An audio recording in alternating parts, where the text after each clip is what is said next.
very, very hard to do, right? You've got to have no profits and losses essentially on your land portfolio, right? So zero gearing might not be the thing that we're doing. It might be one of the other gearings. I don't know. I'm not a master at this stuff. And I guess I was trying to introduce at the start why it is I've got the idea and why it is it's even worth listening to me. Okay, look, as I say, the vision's not mine. It's a vision that came to me. I don't know where it came from. I personally think it's my arc. I don't want it. It's a burden. I've had it for like 20 years, and it's more depressing me at the fact that I don't have the personal power to bring it about. So it's only just this year I've gotten motivated to just daily do a video and just make sure that I'm at least, I sleep really well now. I'm actually doing obviously what it is I've been put on this world to do. So yeah, it's good for me, hopefully good for you.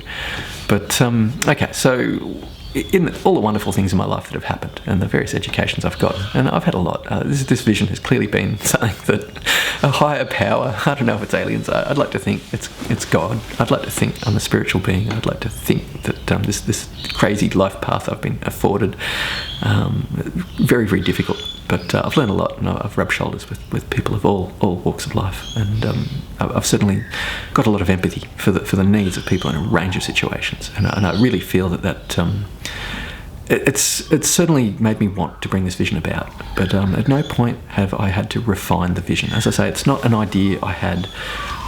What I have had the ability to do for 20 years is check all the best concepts of government from, if you go, my child's now in high school, and I look at when they're studying politics and they're looking at the various governments that have, political systems that have been designed to manage the people. Apparently of the four big ones that have ever been conceived, there's one that's never been used by the people. It's actually the one that's perceived to be the most likely to succeed for the people, and it's never been tested. And weirdly enough, it's actually what this vision was based off. So yeah, look, I had this dream state, if you will, for quite a long time as a youth, and it was beyond lucid dreaming, and it was more in depth than any, it wasn't my dream. Okay, I feel it was precognitive, because in a lot of it was mundane stuff where I'd be essentially sitting across a desk just doing the day-to-day management stuff that was needed for the position I was doing, and like every other role in said business, which is to offer a job to everyone, the working hours of each day were very, very little, and the operational lifetime of each person was extended.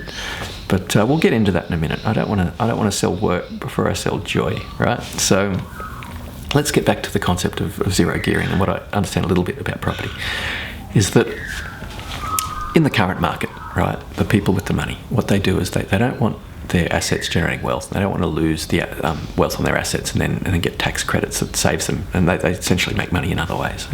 These things are great, but whatever. That's not what we're talking about. What the best minds who have grown the biggest property portfolios have said to me, and it's very, very difficult because you've got to have everything break even, is that what you do is you want to have your assets, and land as a value, land as an asset is always going up in value.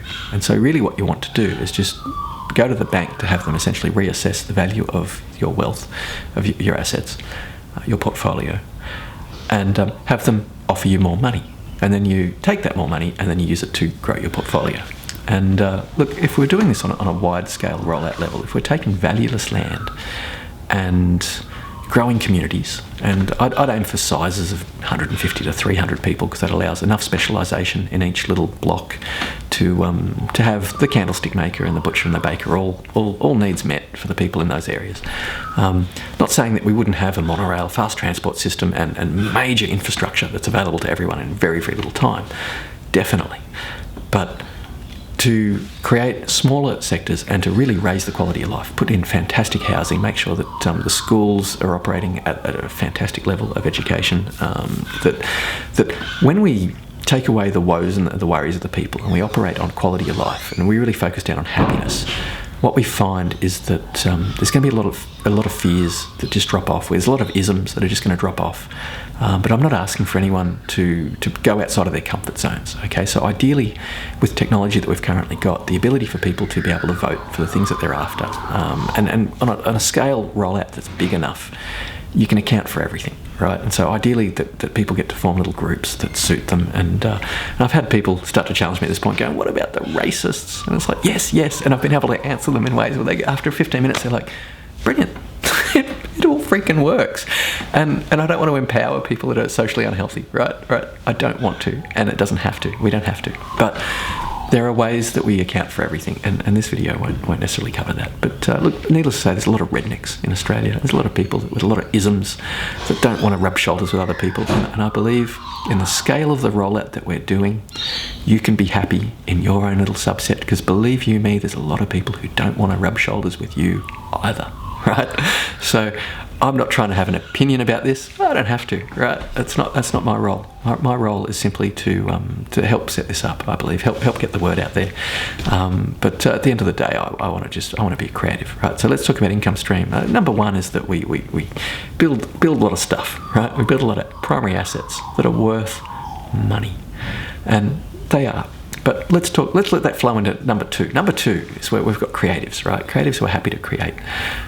Biggest industries around the planet right now. So number three is income stream number two is combined of various income streams, right? So electronic gaming, huge, and TVs and movie.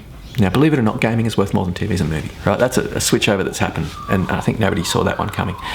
But the pay TV channels actually need media, right? You can see everyone. There's this sublime message almost encoded in just about every video being made nowadays. It's like, we need more writers. And if you look at the scripts that are being made, the quality of them is, it looks like any script that's written at this moment, they basically make. So the quality of the content on a lot of these networks is it's slipping. It really is. But they're all competing with each other, and they all need a portfolio, and they're needing lots of stuff made. So look, here in Australia, we don't have much. We've got a lot of world class. We've got great actors. We've got great education. So I think great education does become to great actors, and we've got a lot of great filmmakers, and we've got a lot of great cameramen and sound engineers, and all the things that go set production and everything that goes into making, right? These things. So that's actually a really great thing to make, because it's something you make once and it makes money for you over and over and over again, right? So these are the sorts of things that we'd like to be making. So, look, if we focus down on sound studios and whatnot, and we've got more happy creatives because everyone's living in a higher quality of life, and a lot of their stresses and fears removed from their lives, I actually think that the output quality should be fairly good. And it'll be, running these sound studios maybe 24/7, because we can just book times. We're going to make our resources very effective. But one of the good things is that we're going to make sets, right? So if you make an Ewok village, or if you make an Elven village, or if you make a Hobbit hole, you don't have to destroy it after you make it, right? And this flows into number 3 or number 4. There's a lot of income streams. Tourism, right? So everybody outside of said model might want to come and live with the high quality of things we're making, right? So we are making high quality things, right? Tier number 4 will be food production. And I usually do this in the inverse. I usually like to present food production as like number 1, because food production is what we can give to our troops. Food production is what we can give to the elderly in old folks' homes. Better quality food, definitely. We find there's a correlation between quality of health and the food that we eat, right? Now medical doctors are really slow to this. I think it was after the 90s that they went from having more than like 3 weeks worth of nutrition training in a 7-year degree to actually having modules of understanding that maybe we are what we eat, and that maybe garbage in equals garbage out. I don't know. But it turns out that there is a relationship between what we eat and the quality of our well-being, our physical well-being. So look, a lot of what I said at the start of this is that we want to avoid a lot of the difficulties that are about to come up in this world. Well, one of them is mass-scale health issues in the people, and so really we need to be eating better. And the other one is that the food production zones of the world are actually really small, and that because big corporations have been basically ripping off the farmers, it's becoming less and less attractive all the time with the changing weather patterns and how difficult it is to be a farmer. And it's a really hard role, and you've got to have the skill set to be able to balance getting a lot of money once or twice a year and making that last. There's a reason why farmers are becoming scarce as hen's teeth. Nobody wants to do it. It's not remunerated well. So let's turn that round on its head. And one of the things that we can do, especially when we're going into land and trying to turn it into a valuable commodity, is wide-scale farming across a greater area of land, right? Because we can't have a few small areas. I remember bananas getting wiped out in a one bad storm, essentially. And what happened to our banana prices? Yeah, right. So we kind of need to distribute our farming lands and our zones to more of the world. And look, we need to have more people doing it, but that's fantastic because look, the youth, right? We can give them a job. A lot of the mechanical aspects of work, can be made manual, and we need that. It's our psychology. We need to manually be doing things. Look, if your primary function, if you're a bookkeeper, that's fine, but you still need a hobby that does your hands, right? And so instead of all paying for gym memberships, and don't get me wrong, we can have gyms, but look, wouldn't it be good if there was a component of our daily routine or our weekly routine where we can physically do things with our body? And we need that. It's our skeletal muscular pump. It needs movement. There's body systems and there's psychology now, the happy chemicals, the endorphins we generate by physical activity. It's all there, right? So we just need a better system for employing our masses to be effective. And what actually happens when everybody is effective, right? Even at a really ineffective level, right? If we don't have unemployment because there's something we can all be doing, and there really is, and when we've got self-worth, right? A lot of the people who currently don't work, there's a whole